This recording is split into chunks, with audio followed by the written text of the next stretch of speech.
je m'en excuse.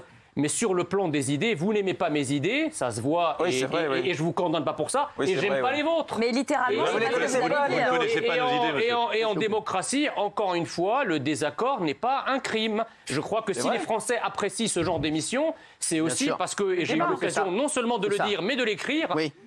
On peut dire ce qu'on veut, mais quand mon ami Cyril Hanouna invite la porte-parole des identitaires, enfin, qui d'autre l'a invité ? Donc ça veut bien dire qu'il y a d'abord un pluralisme, et je crois que le public, à la fois de TPMP et de BTP, est beaucoup plus éclectique et beaucoup plus diversifié qu'on ne veut bien le croire. C'est ce qu'on a dit, nous. Et quand vous voyez que on n'est pas sectaire ici, Jean. Exactement, mais quand on a 30 à 40% de gens qui votent pour des idées comme les miennes ou proches des miennes, ça veut dire que quand vous sortez dans la rue, vous avez une chance sur 3, peut-être même un peu plus, de croiser quelqu'un qui pense comme moi. Qu'est-ce que vous allez lui faire ? Vous allez l'ostraciser et le mettre au goulag intellectuel ? Non, vous allez parler avec lui. Jean, Jean, est-ce que vous avez été... Je vous ai senti... Est-ce que vous avez été vexé ? Oui, j'ai été vexé, ouais. Voilà, j'ai été vexé. Disons que j'ai été vexé parce que je n'avais pas été prévenu que ça pouvait se passer. Si on m'avait dit ça, à la limite, j'aurais intégré ce risque et je serais venu ou pas, mais je serais venu en connaissance de cause. J'ai vu qu'il y a plein de gens qui vous ont dit pourquoi tu vas encore dans les émissions de Cyril Hanouna après ce qui s'est passé.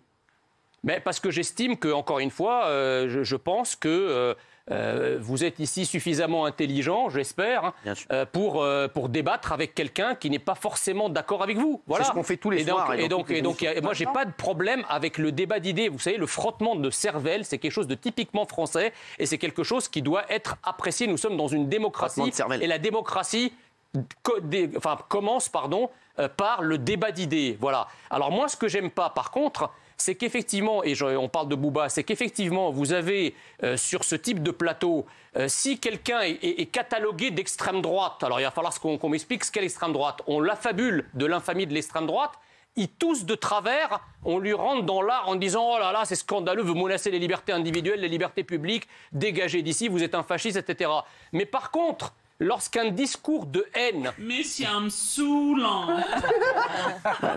Et donc, lorsque les mêmes propos, même des propos largement extrémistes, des propos haineux contre les femmes, contre les homosexuels, voire contre les minorités, sont portés par des gens issus d'une certaine diversité... Là, tout le monde applaudit. Pas du tout. Et c'est génial. C'est pas le cas ici. C'est pas le cas ici. Bah si, les paroles de Bouba, je suis désolé. C'est pas le cas ici. Ça n'a rien à voir. On est revenu sur les paroles de Bouba. C'était des paroles d'il y a longtemps. Jules Verdez. Moi, Monsieur Messia, vous me gênez beaucoup là. Vous avez beaucoup. Je suis fait pour ça. Vous avez beaucoup de défauts, mais je pensais au moins que vous étiez courageux. Or, je m'aperçois que vous êtes lâche. Sur le plateau de Pascal Praud, vous ne nous aimez pas, on est des moins que rien, ça nous insulte. Ici, vous arrivez, vous avez peur de nous. Donc non, pas du tout. On ne sait pas du tout les gens en tant que tels. C'est leurs idées. Cyril Hanouna, qui vous invite dans ces... C'est pas moi qui me suis pris une tourniole par Joe Star il y a quelques années. Ça, c'est bas. Cyril Hanouna, l'histoire de pizza. Ça, c'est bas. Cyril Hanouna, qui vous invite dans les émissions. Lui, c'est votre ami. Parce que vous venez de dire mon ami Cyril Hanouna, parce que vous n'osez pas y toucher. Et je vais vous expliquer, que les gens sachent qui vous êtes en réalité. Je vais vous expliquer ce que vous avez fait sur les réseaux sociaux et quelles sont vos méthodes. C'est que vous avez lancé vos chiens contre moi sur les réseaux sociaux. Mais évidemment, j'ai eu des milliers de messages d'insultes, des messages racistes, des messages ultra-violents que vous avez télécommandés.